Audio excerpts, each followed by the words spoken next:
मी महेश चव्हाण, समर्थ अलंकार अपार्टमेंटचा रहिवासी, जे जगदंब चौकात आहे शाहूनगर रस्त्यावरती. सातारा नगर परिषद प्रशासनाच्या आरोग्य विभागाचंच आरोग्य बिघडल्याचं अनेक उदाहरणं समोर दिवसेंदिवस येत आहेत.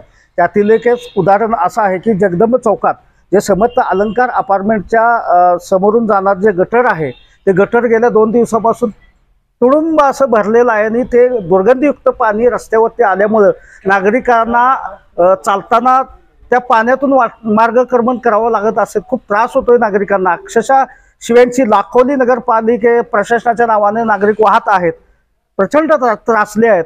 आणि समर्थ अलंकार अपार्टमेंट मधील नागरिकांनी जे आरोग्य विभागाचे राठोड साहेब आहेत त्यांच्याशी गेल्या 2 दिवसापूर्वीच संपर्क साधलेला आहे की बाबा या ठिकाणी गटर तुंबलेला असून हे ताबडतोब याची स्वच्छता करावी. परंतु नगरपालिकेचं अद्यापपर्यंत तरी कोणी कर्मचारी किंवा अधिकारी तिथे फिरकलेला नाही. लोक प्रचंड त्रासलेत आणि नगरपालिकेने तातडीने हे गटर स्वच्छ करावं, रस्त्यावर येणारं दुर्गंधीयुक्त पाणी हटवावं अशी नागरिकांची मागणी होत आहे. याचबरोबर समर्थ अलंकार अपार्टमेंटमधील नागरिकांनी ही स्वच्छता तातडीने केली नाही तर आम्ही आंदोलन करू असा इशारा मी महेश चव्हाण समर्थ अलंकार मधला नागरिक असून हा इशारा देत आहे.